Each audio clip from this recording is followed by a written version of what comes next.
So, ngayon, gagawin naman natin yung exercise 3.3. Open lang natin yung notepad. Then, copy lang natin yung nasa module for HTTP require.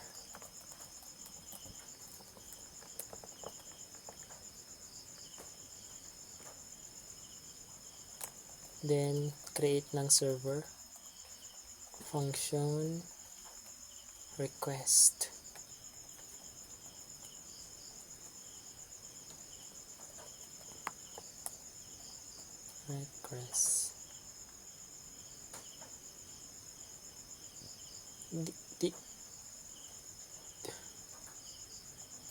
Right head 200. Right head. Yung status is 200. Status yung 200 dito. Then yung content type niya is text HTML 200. Ayaw, wait, naglalag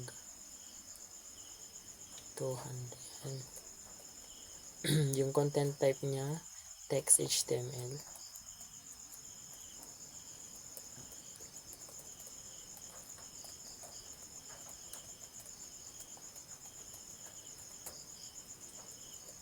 Then maglalagay tayo ng rest dito na i-require niya yung URL. Since gumawa yung URL yung nag-hold ng part of the URL after ng domain name. Then rest and then listen. Gagamit tayo dito ng port 8080.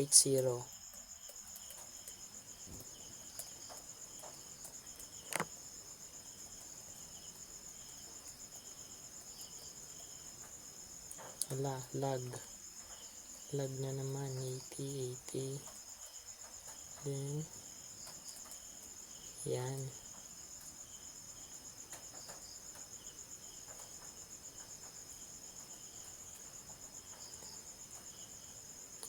maglalagay tayo ng console dito para di tayo malito gaya kanina. Console lag.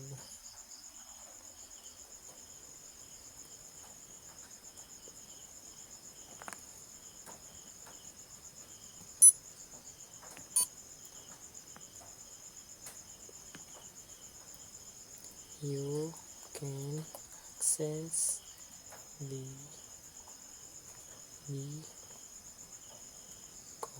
result here.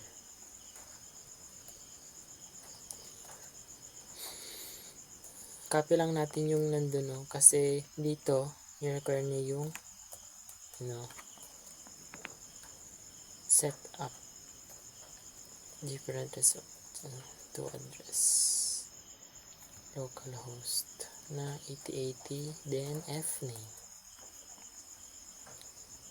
or yung isa HTTP ulit pero lname yung huli.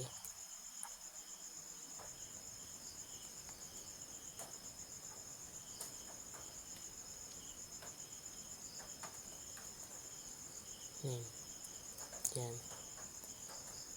And close. Then isi-save natin siya as test3 underscore http underscore url test3 underscore http underscore url.js. Yan, save na natin. Try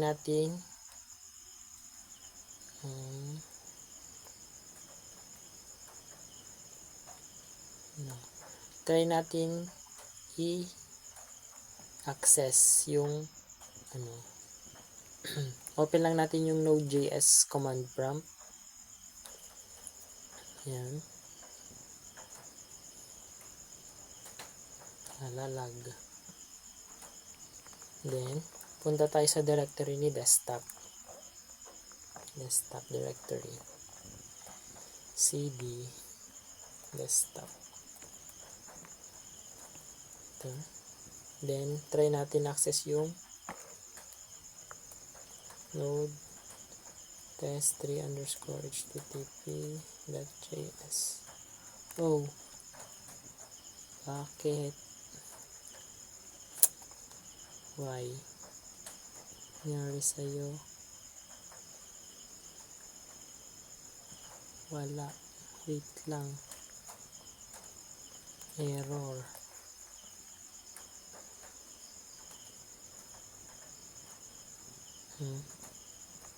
Lag. Naglag pa ang laptop.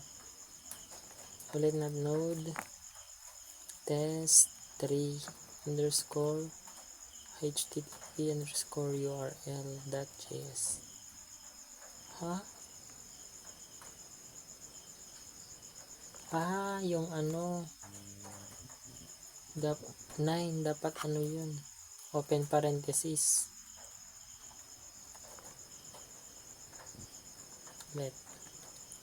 Ulitin na lang natin para di tayo malito. Save 10. Open ulit natin yung console ng Node.js, yung command prompt ng Node.js. Then resize cd desktop node test3 http.js. Ayaw na naman. Bakit?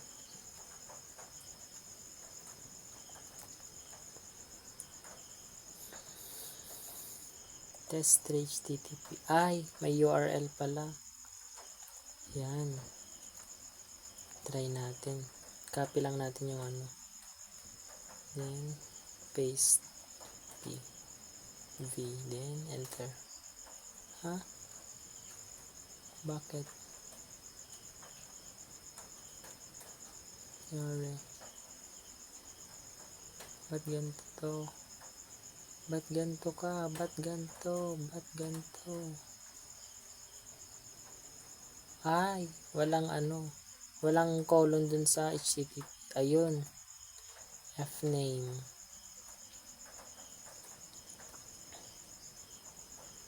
Then, try natin yung lname. Yan. Exit. Then, try natin to. If you follow the same steps on your computer, you should see. Exit. Lagyan natin ng semicolon. Colon pala. Tapos, then,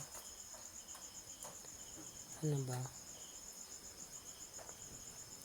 Save the code above the file. Yes, tama naman. Test3. Function, create server, tama naman. Content type, tama naman. Yung request URL, tama naman. And, tama naman. Yung port, check. Ano ba? Ba't ayaw? Try natin tanggalin to. Console. Save.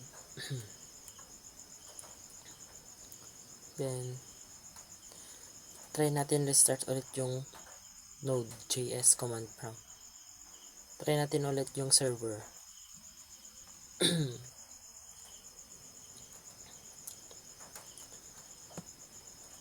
cd desktop. Then node test3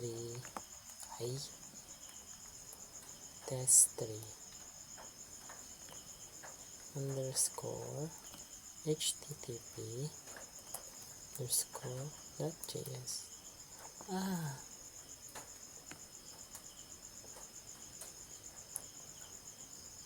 Bakit?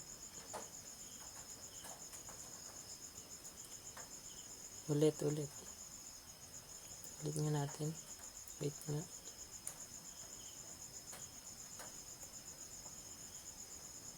Tingnan nga natin itong module.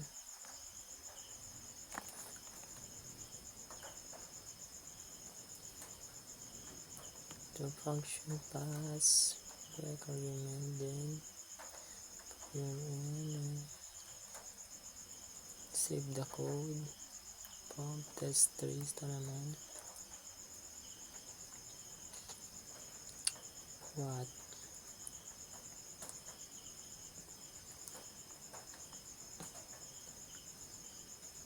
Try ulit natin. Yan natin yung command prompt ng Node.js.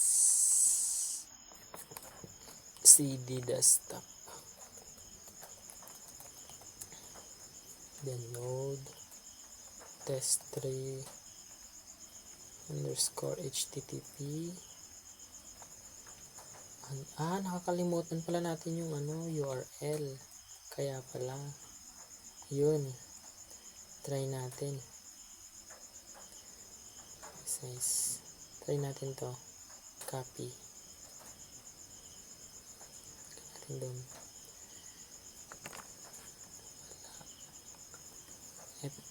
Try natin yung alname. Ayun. Wala yung fname dito. Manual fname. Fname. Yan. Ayun. Yun pala. So, pwede nating ma-access yung server kahit magkaibang fname or lname.